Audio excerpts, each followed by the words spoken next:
नमस्कार, स्वागत है आपका अजीत अंजुम जी के यूट्यूब चैनल पर। मैं हूं अशोक वानखेड़े।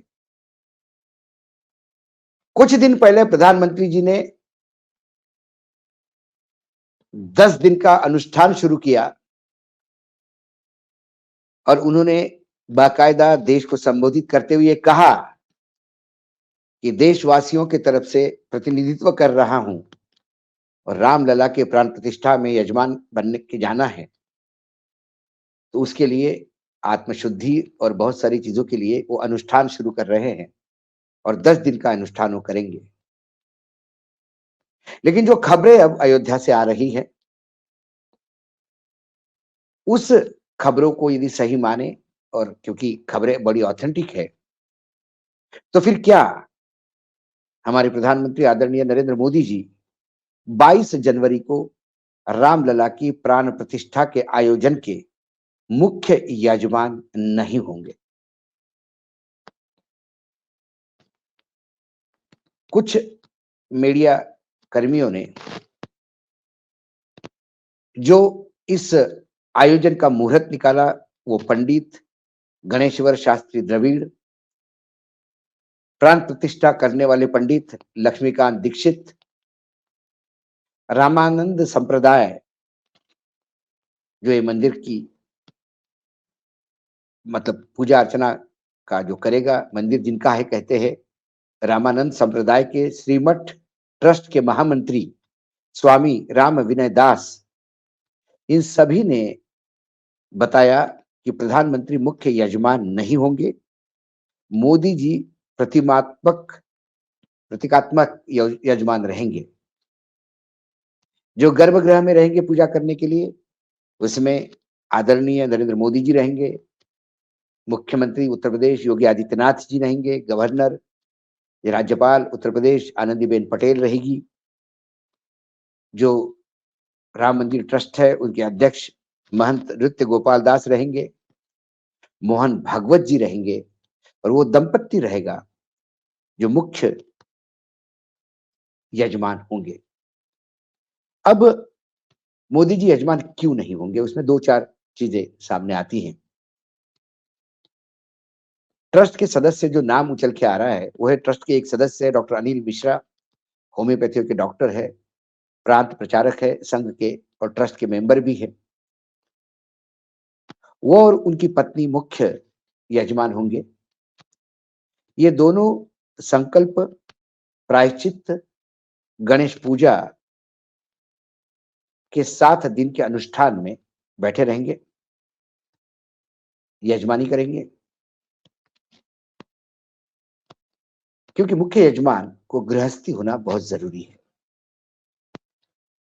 दूसरी बात, उनको लगातार 60 घंटों तक वो मंत्रोच्चार भी सुनना होगा।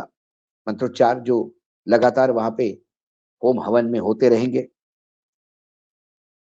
तो 7 दिनों के लिए आदरणीय प्रधानमंत्री नरेंद्र मोदी जी के प्रतिनिधित्व के रूप में वो शामिल होंगे, लेकिन कहलाएंगे मुख्य यजमान। जब गर्भगृह में प्राण प्रतिष्ठा होगी, उसकी पूजा और भोग लगाने का काम प्रधानमंत्री जी करेंगे।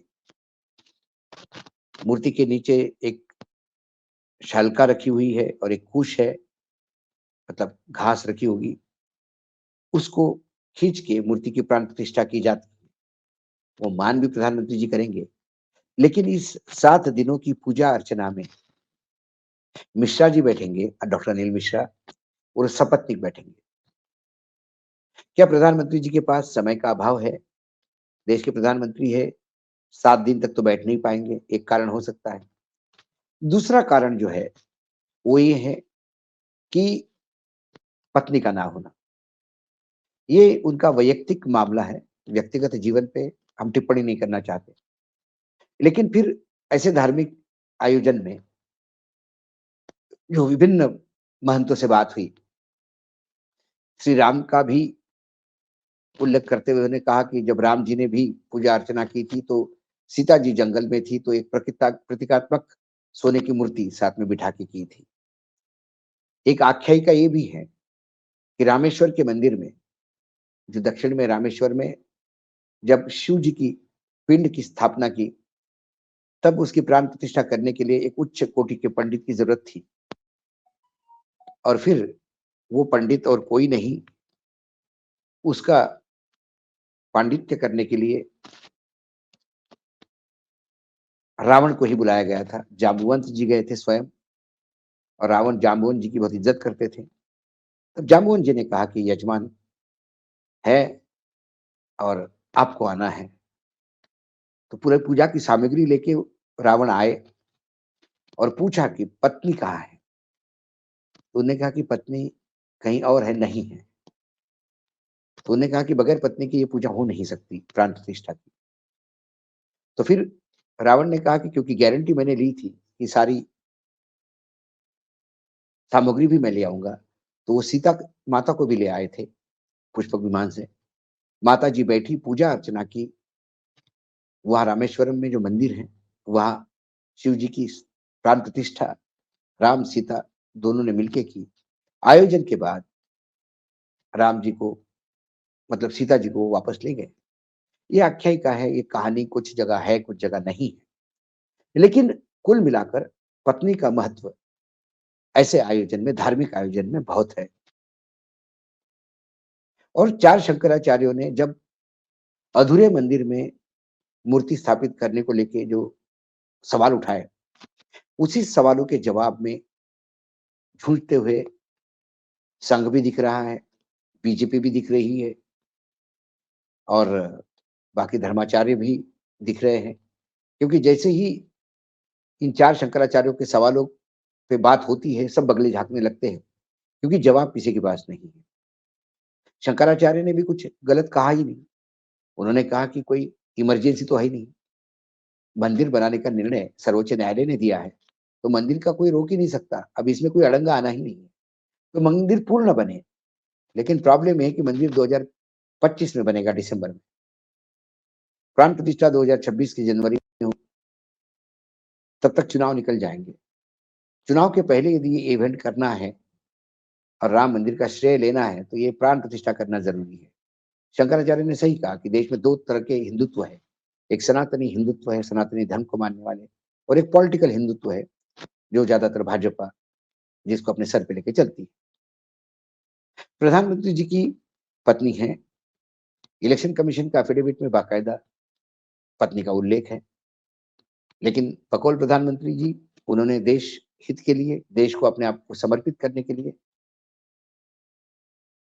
वो परिवार, मतलब वो आप कहे संन्यास लिया है या परिवार को त्याग दिया है।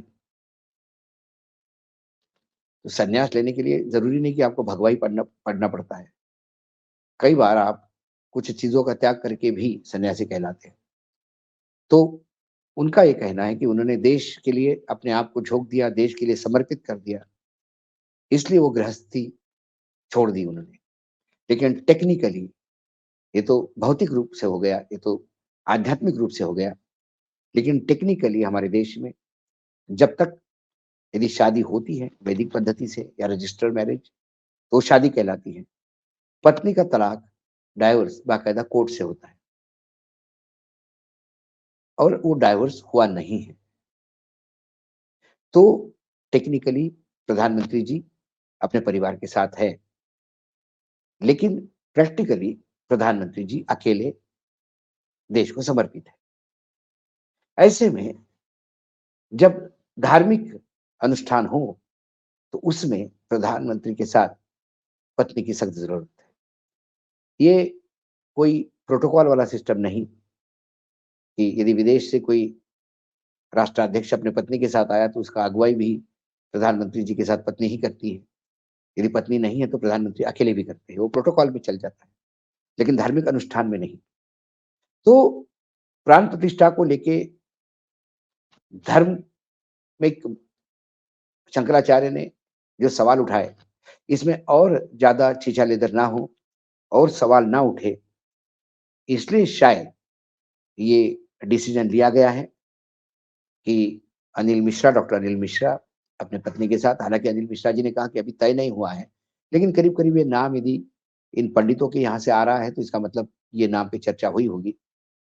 वो अनुष्ठान करेंगे और उसकी कुछ विधाएँ हैं, उसी विधाओं के तहत वो अनुष्ठान होता है। तो प्रधानमंत्री जी अब जो यजमानी करेंगे, बाकायदा वहाँ जाएँगे, लेकिन वो जो यजमानी होगी, वो प्रतीकात्मक होगी।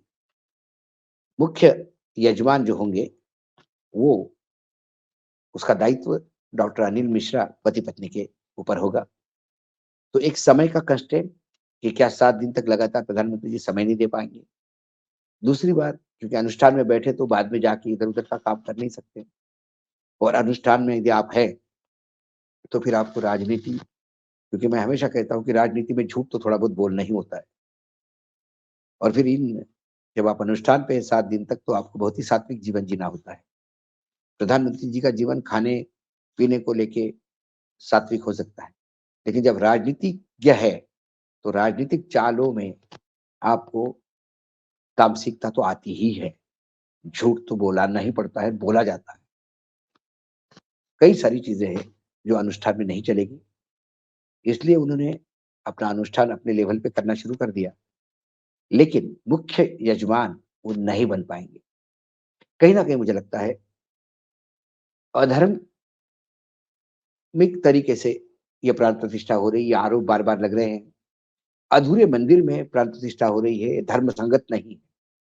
तो कम से कम बाकी चीज़ें तो भी धर्म संगत हो, इस पे ज़्यादा जोर दिया जा रहा है।